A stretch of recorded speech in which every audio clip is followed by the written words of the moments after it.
नाव मांगी। बड़ा अच्छा प्रसंग है।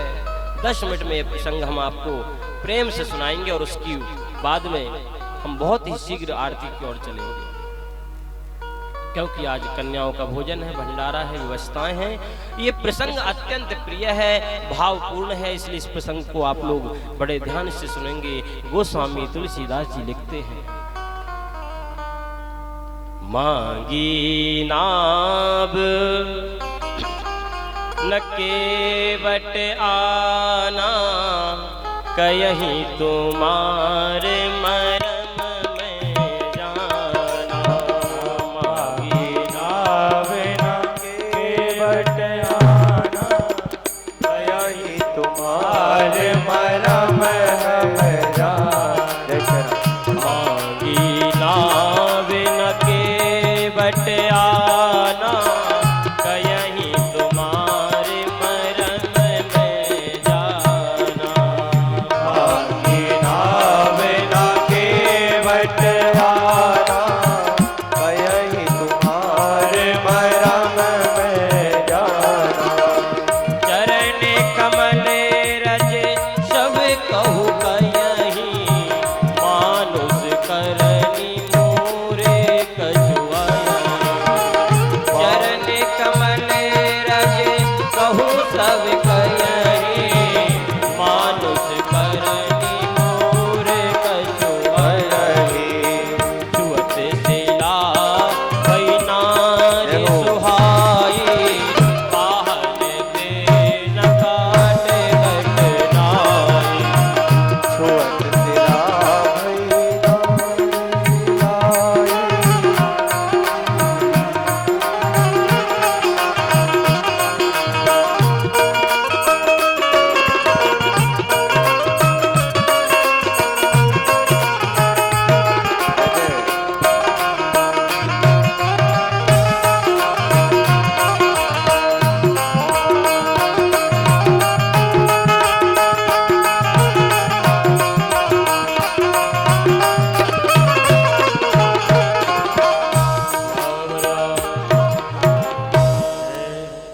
बहुत सुंदर प्रसंग गोस्वामी तुलसीदास जी लिखते हैं। भगवान श्री राम गंगा के तट पे पहुंचे। गंगा के तट पे पहुंच के राम लखन सिया और निषाद राज जी खड़े हो गए और जाके देखा तो कोई नाव वाला नहीं दिखा, बस एक नाव वाला बीचम बीच नाव को गंगा जी के बीच में खड़ा करके और बैठा हुआ था। राम जी ने नाव वाले को देखा तो राम जी ने नाव को मांगा कि मांगी नाव। भगवान ने स्वयं ने मांगी नाव को। राम जी सिद्ध करना चाहते हैं कि भैया मैं अब चाहे युवराज हूं अयोध्या का, लेकिन अब मैं यहाँ पर एक आम व्यक्ति बनके जंगल में भ्रमण करने आया हूँ, वनवास भोगने आया हूँ, तो अब मुझको एक आम व्यक्ति की तरह ही रहना चाहिए। तो राम जी ने निषाद राज को आज्ञा नहीं दी। निषाद राज तो राजा थे, चाहते तो हजारों नावें एक साथ खड़ी हो सकती थी, लेकिन राम जी ने नहीं कहा। राम जी ने क्या मांगी नाव, राम जी ने मांगी। लेकिन भैया गोस्वामी जी लिखते हैं, राम जी ने नाव तो मांगी लेकिन केवट आया नहीं, उसने मना कर दिया। मांगी नाव न केवट आना, क्यों? केवट ने मना कर दिया, बोले कहीं तुम्हारे मरम में जाना, मैं तुम्हारा मरम जान गया हूं। राम जी मुस्कुराने लगे कि वाह भाई, ये मेरा मरम जान गया। अरे मेरे मरम को तो ब्रह्मा शंकर आदि भी नहीं जान पाते, और ये केवट कह रहा है मरम जान गया। बोले हाँ, मैं मरम को जान गया हूं। क्या मरम है आपका? बोले चरण कमल रज कहु सब कहीं, मानुष करनी मोरी कछुआई। तुम्हारी चरण कमलों में कुछ ऐसी विशेषता है, तुम्हारे चरण कमलों की रज में, जिससे कि पत्थर भी स्त्री बन जाता है। मुझे ये ज्ञात हो गया है, इसलिए मैं तुमको मेरी नाव में बिठाने वाला नहीं हूं। क्यों? क्योंकि मेरी नाव में जो तुमने पैर रख दिया तो वह भी स्त्री बन जाएगी। छुअत शिला भई नारी सुहाई,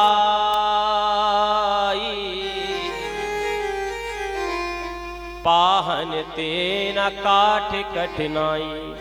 अरे आपके छूने से पत्थर भी स्त्री बन गया, अहिल्या बन के प्रकट हो गई। तो मेरा तो ये लकड़ी तो बड़ी पत्थर से सुकोमल होती है, पत्थर तो बहुत कठोर होता है, इसलिए आपने इस पे पैर रख दिया तो ये भी स्त्री बन जाएगी। इसलिए मैं आपको नाव में बिठाने वाला नहीं हूं। मैं आपके मर्म को जानता हूं, क्यों नहीं बिठा लोगे? राम जी का भाई बिठा लो। अरे स्त्री नहीं बनेगी और बन भी गई तो तुमको लाभ ही होगा, एक और स्त्री घर में आ जाएगी। केवट बोला महाराज लाभ नहीं होगा, झगड़ा हो जाएगा, समस्या खड़ी हो जाएगी। यही प्रतिपालऊं शवे परिवारो, नहीं जानऊं कछु अवरु कबार। इसी से मैं घर को पालन पोषण करता हूँ, दूसरा कोई उपाय नहीं जानता। यदि यही आपने इसको स्त्री बना दिया तो मेरे पास तो कुछ बचेगा ही नहीं। तो भैया क्या करना पड़ेगा जिससे कि तुम हमको पार लगा दो? केवट ने बहुत सुंदर कहा कि हे प्रभु, यदि तुमको पार होना है तो मुझे आपके बिठाने में कोई परेशानी नहीं है, मुझे परेशानी है आपकी चरण कमलों की रज से। तो एक काम करो कि आपके चरण कमलों को धुलवा लीजिए, मैं आपको बिठा लूंगा। कि जो प्रभु पार अवसी गाचया हूँ, तो मोहि पद पदम पखारन कयहूँ। यदि तुम पार होना ही चाहते हो तो बस मेरा एक निवेदन है कि मुझसे आप कहो मोहि पद पदम पखारन कयहूँ। आप मुझसे कहिए कि हे केवट हमारे चरणों को धुल लो। अब गजब की बात है, अरे तुमको धुलना ही है तो अपने आप धुल लो, लेकिन भगवान से क्यों कहलवा रहे हो? तो केवट बोला देखो राम जी, काम मेरा नहीं है, काम आपका ही है। पार आपको होना, मुझे तो होना नहीं है। आपका काम है, इसलिए आप ही कहो कि केवट आओ और आकर के मेरे चरणों को धुलो। लखन भैया ने कहा अरे राम जी ये आपको इतना परेशान कर रहा है, चरण कमलों को धुलवाओ, स्त्री बन जाएगी, ये हो जाएगा, वो हो जाएगा, चलो दूसरी नाव बुलाते हैं। केवट बोला कि ध्यान से देखो एक भी नाव वाला आज नहीं है। उस दिन एक भी नाव वाला नहीं था। क्यों नहीं था नाव वाला? जब रात्रि में भगवान श्री राम शयन कर रहे थे, उसी समय केवट को पता चल गया कि आज तो दशरथ पुत्र राम आए हैं, जो कि पार ब्रह्म है, जगदीश्वर है। ऐसा विचार करके और निषाद राज के पास जाके बोला महाराज आज मुझसे कुछ आपसे कुछ मैं मांगने आया हूं। क्या चाहिए? बोले मुझे एक ही बस वरदान दे दो कि कल गंगा के घाट पे एक भी नाव वाला ना रहे, मेरी नाव अकेली बस रहे। क्यों? बोले मुझको ही राम जी को कल पार लगाना है, इसलिए। केवट बड़ा प्रेमी था भगवान का।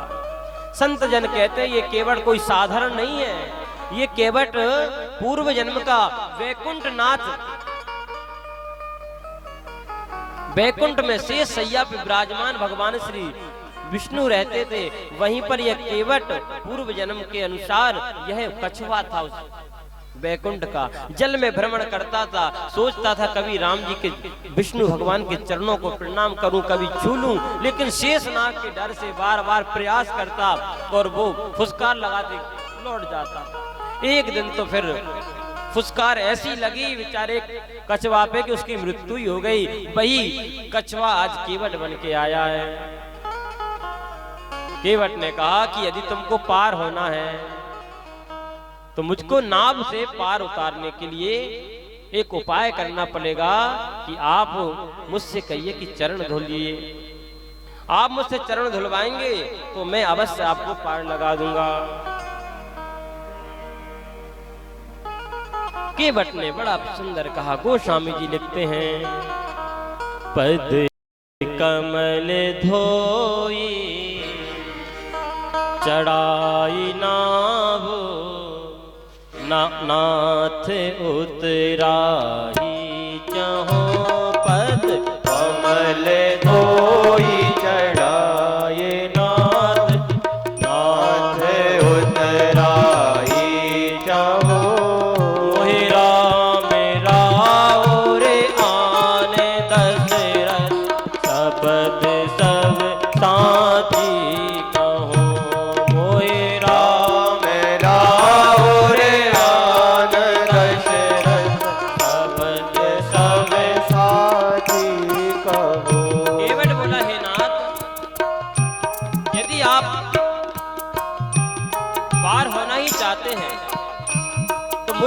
कहिए। पद कमल धोई चढ़ाई नाव नाथ उतराई चाहूं। मैं आपसे उतराई नहीं मांगूंगा। आप ये मत सोचिए कि मेरे पास देने को कुछ नहीं है। आप तो बस मुझसे इतना कह दीजिए कि आओ केवट और मेरे चरण धुल लो। मैं अभी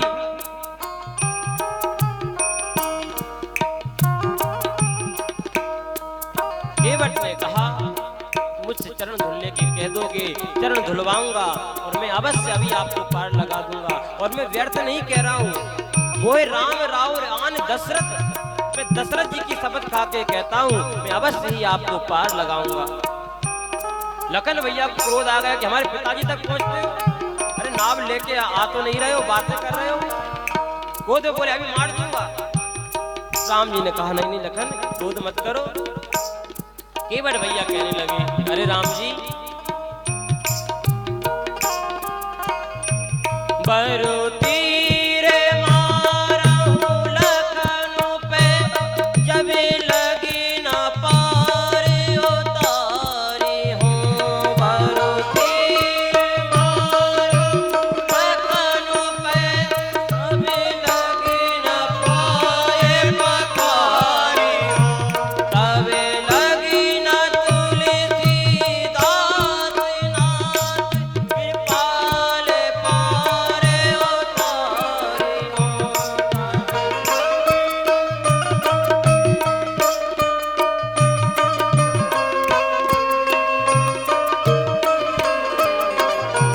पद कमल धोई चढ़ाए नाथ नाना, उतराही चहूँ।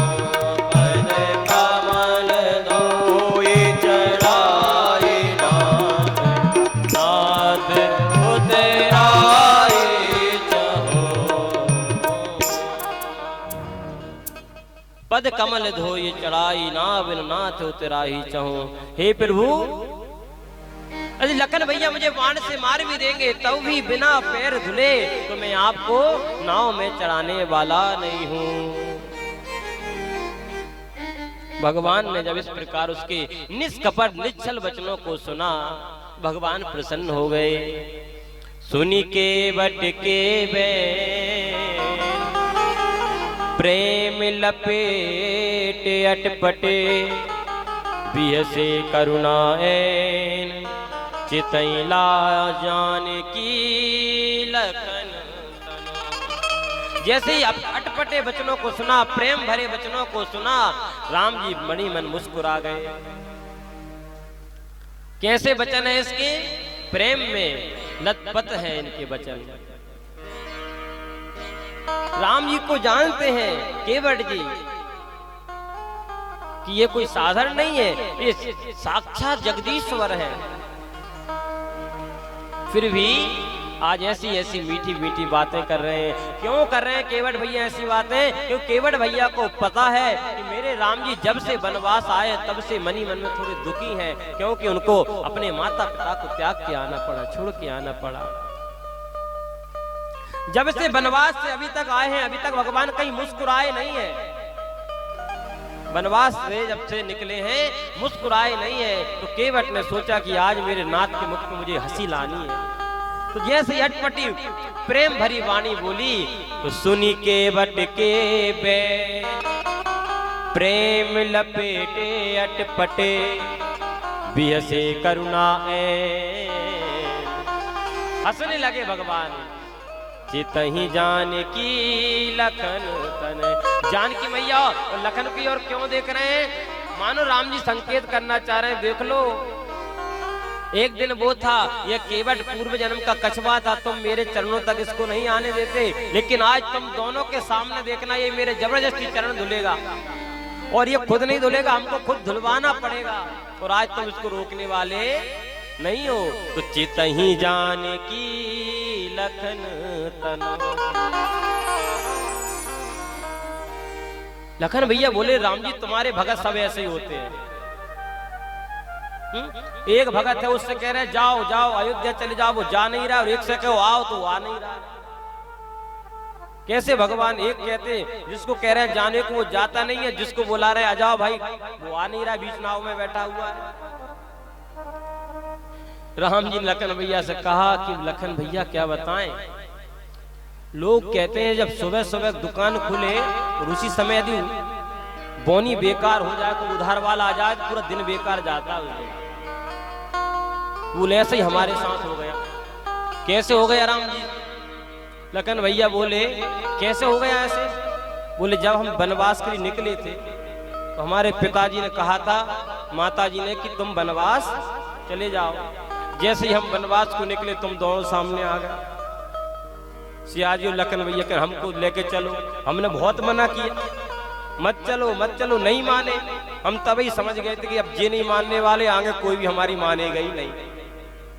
तो जब से बोनी खराब हुई तुम लोगों से, तो सुमन से कह रहे हैं कि लौट के जाओ, वो जाते नहीं है। केवट से कह रहे हैं आ जाओ, वो आते नहीं है। सब बोनी खराब हो गई।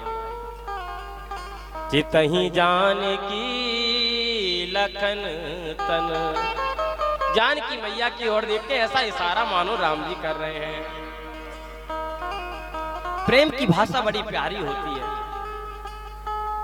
एक राजस्थान की घटना है। राजस्थान में एक गांव में कथा हो रही थी। संत कथा करने गए। संत कथा करने गए तो गांव के लोगों ने कहा, एक व्यक्ति ने कहा कि महाराज आज तो हमारे गांव चलो। संत ने कहा ठीक है चलो। तो एक बहुत ही अंदर गांव था, इंटीरियर में वहां गए जहां ना लाइट थी ना टीवी आदि कोई व्यवस्था नहीं। संत वहां पहुंच गए तो वो लड़के ने जो लेके गया था संत को, उसने कहा घर में जाके कि मैया संत आए हैं, इनको प्रणाम कर लो। तो बूढ़ी मैया हाथ में लकड़ी, 80-90 वर्ष की आयु, संत के पास पहुंची और बोली कि गुरुजी थारे खुरछू, मराठी भाषा। तो मैया बोली गुरुजी थारे खुरछू, खुर यानी होता है पैर। अब वो तो प्रेम में बोली। तो संत ने कहा कि मैया ऐसा नहीं बोलते, खुर नहीं बोलते, ये अच्छी बात नहीं है, नरक जाओगी नरक। तो वह बेचारी मैया ना नरक जानत थी ना स्वर्ग जानत। बाने कहीं महाराज हमारे कहाँ भाग्य हम नरक जाए, नरक तो आप जैसे ही महात्मा जावे। अब बाने की आशीर्वाद दे रहा होगा बाबा। संत हंस पड़े, वाह मैया निर्मलता पे। सुनी के बट के बैर प्रेम लपेटे अटपटे, बिहसे करुणाएन चितई जान की लखन तन। हंस पड़े राम जी, भी प्रसन्न हो गए राम जी उसकी वाणी को सुन करके। तो राम जी ने कहा ऐसा करते कुछ बहाना बना ले, क्योंकि देखो हम आपसे खुद कहें कि आओ और हमारे पैर धुलो तो ये तो कोई बात जमी नहीं, अच्छा नहीं लगेगा कहने में भी। तो राम जी ने कहा कि हम इससे कहें कि आओ और पैर छुओ, पैर धुल लो हमारे, ये तो जमेगा नहीं। तो राम जी ने कहा ऐसा करते थोड़ा सा बहाना बना के बात बनाए। तो राम जी ने क्या कहा, कृपा सिंधु बोले मुस्काई। भगवान मुस्कुरा के बोले कि हे केवट सोई करो यही तब नाव न जाई। ऐसा करो न केवट, वह काम कर लो जिससे तुम्हारी नाव जाए ना। भगवान ने ये नहीं कहा पैर धुलो, उन्होंने कहा जो तुमको लाभ जिससे तुम्हारी नाव बची रहे वैसा काम कर लो। बहाना बनाया, लेकिन केवट बड़ा समझदार था। वो कहला नहीं ऐसे काम नहीं चलेगा। आप तो खुद कहो कि आओ और आके पैर धुलो तभी आऊंगा मैं, बहाना माना नहीं चलेगा। कभी कभी बहाना बहुत अच्छा काम कर जाता है और कभी कभी बहाना काम नहीं कर पाता। एक छोटी सी सुंदर विनोद की कथा याद है।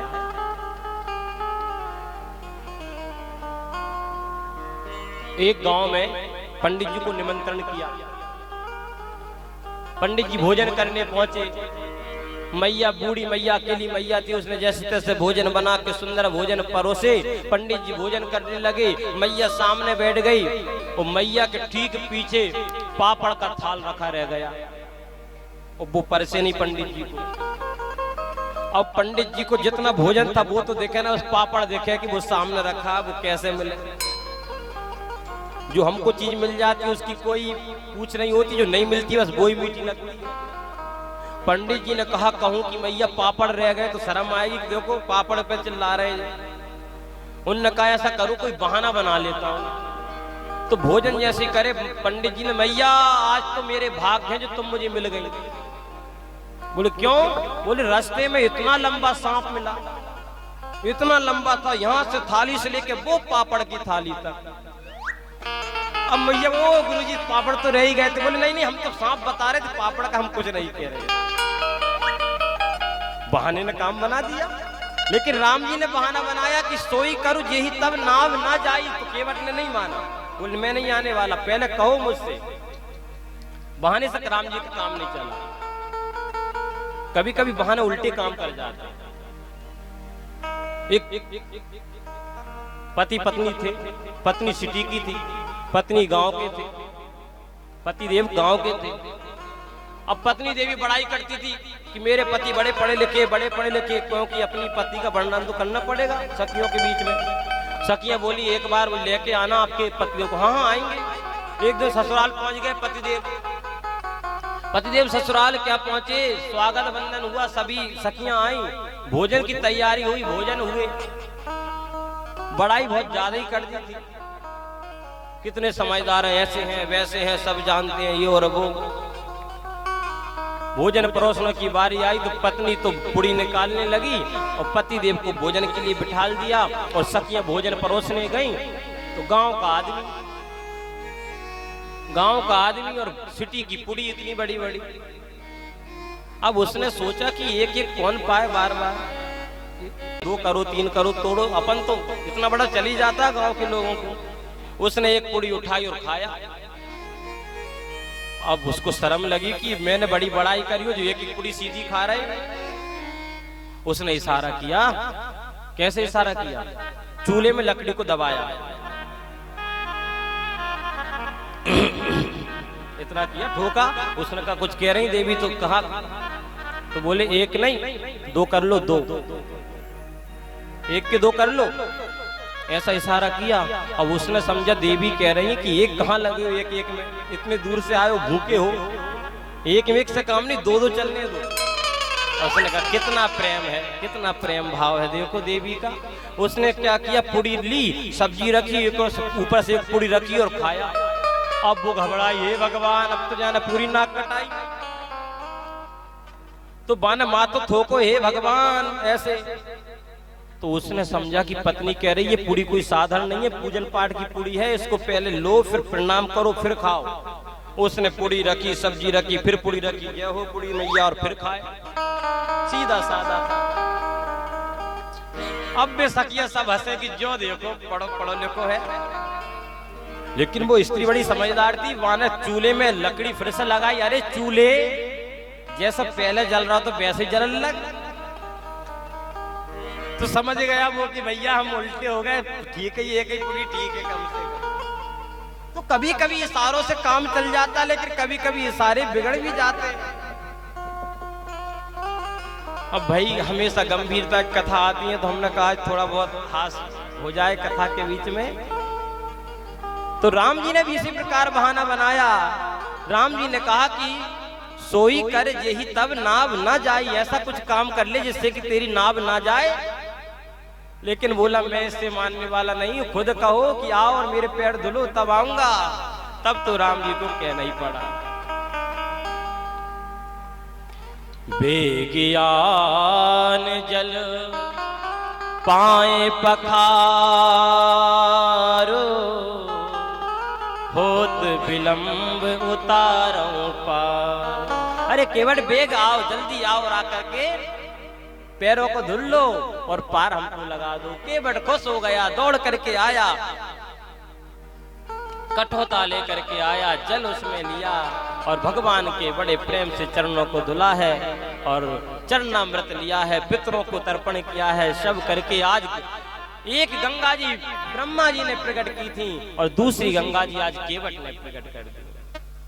गंगा जी भी रात वामन भगवान के रूप में जब नारायण ने अवतार लिया था, तब उनके चरण धुलकर के प्रकट हुई थी। वही गंगा आज हमारे धराधाम पे सभी को पवित्र और पावन कर रही है। एक गंगा केवट ने आज फिर से उद्बोधन कर दिया।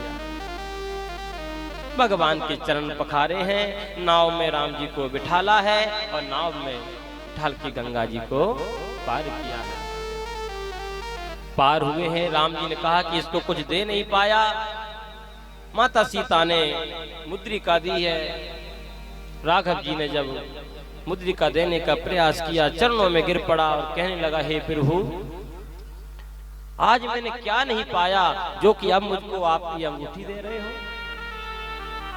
नाथ आज में काहे न पावा, मिटे दोष दुख दारिद दावा। आज मैंने क्या नहीं पाया प्रभु, सब कुछ आपकी कृपा से प्राप्त हो गया है।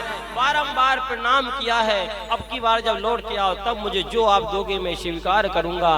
भगवान बड़े प्रसन्न हुए, चल पड़े हैं।